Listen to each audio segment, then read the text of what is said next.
Hello, everyone. I'm Faith, and this is the Vida English Podcast. Welcome to the Vida English Podcast.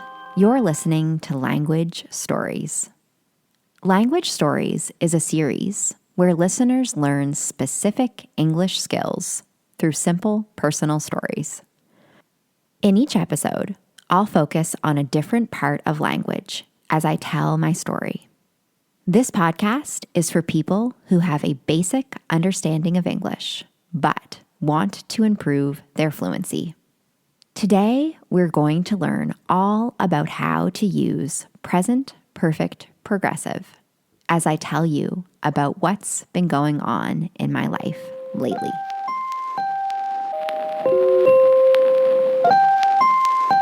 After a hot, busy summer, it's finally cooling off here on the east coast of Canada. Today, I'll tell you about what I've been up to for fun, what I've been up to with teaching, and what I've been up to with Vida English. Let's start off with what I've been doing for fun or for relaxation these days. It's mid-September, and I really love this time of year. It's still warm enough to spend time outside as long as you're dressed right, which usually means a sweater and a hat. The air is cool and crisp, and the green leaves on the trees are just starting to change to yellow, orange, and red.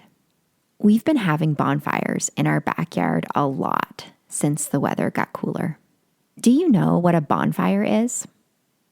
A bonfire is a controlled outdoor fire. People usually have bonfires as a way to socialize outside with their friends. Bonfires are also often used to burn trash. Are bonfires common where you're from? They are really popular in Canada, especially during this time of year. People love to sit around a bonfire and roast hot dogs and marshmallows and hang out with their friends and family. Singing songs around a bonfire is also a well-loved activity. Next, I want to tell you what I've been up to when it comes to teaching. Now that students are back in school, I've been teaching a lot of online classes. Everyone is rested from summer vacation, and they are keen to start the year off right. I'm currently working on a course to help my students who are applying for jobs. Many students have been asking for help when it comes to job applications and interviews, so I decided to design a course that could help them out.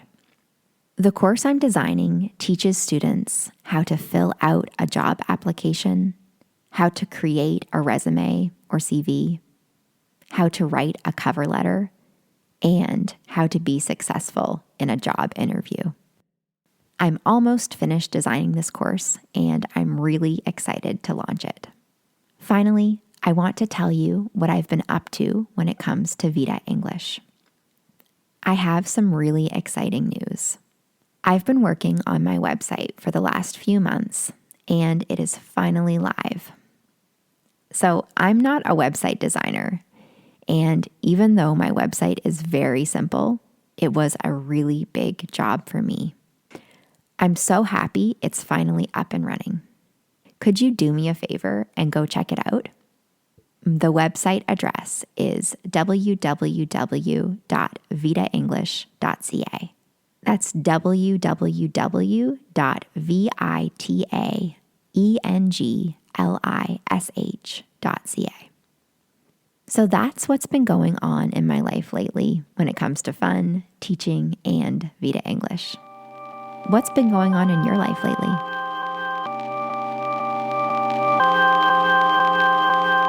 In the story I just told, I used present perfect progressive many times. Let's look at the 3 different ways I used this verb tense. Number 1, to talk about the duration of an action that was started in the past and is still happening now. often used with the words for or since. Example, we've been having bonfires in our backyard a lot since the weather got cooler.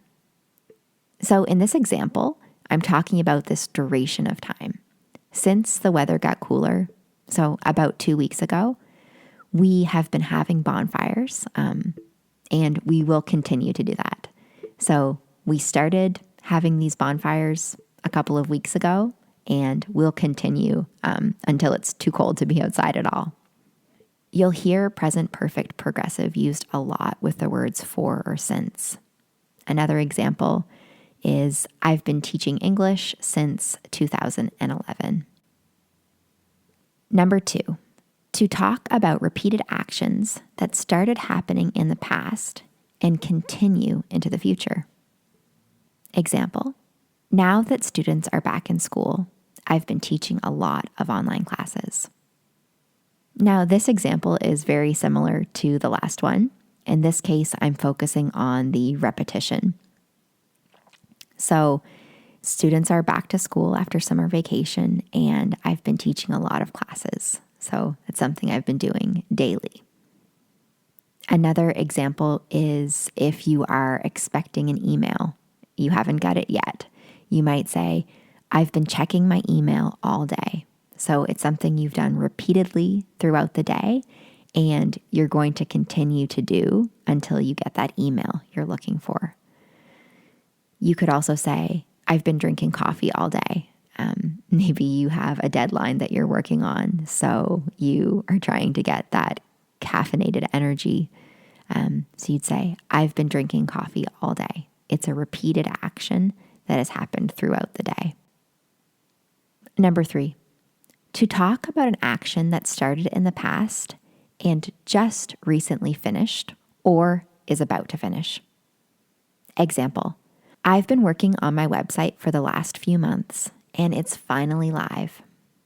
So in this example, I'm talking about something that I've been working on a lot lately and it just finished, as in a few days ago, it went live. So I can use present perfect progressive to talk about an action that started in the past and just finished. Another example would be, I've been painting this room all week and I'm finally finished. All right, now it's your turn. I want to give you a chance to practice using present perfect progressive. Try to answer these questions. Say your answers out loud. Remember to use present perfect progressive. Question number 1. What have you been doing for fun lately?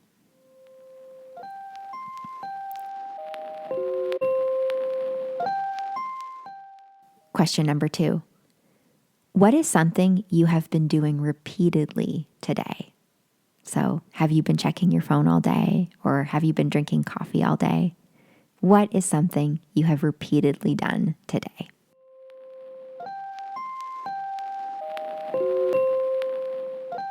Question number 3. Is there a project you've finally finished after having worked on it for a long time? So have you been cleaning out your garage and you're finally finished?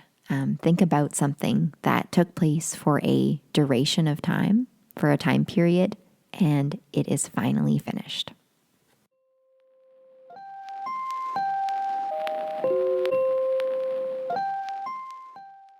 Thanks for tuning in to the Vida English podcast. Tune in to the next episode of Language Stories to learn about past perfect. If you have any questions, comments, or ideas for future episodes, or if you'd like information on taking one-on-one online English language classes, please visit my website, www.vidaenglish.ca, or send me an email at info@vidaenglish.ca. See you next time.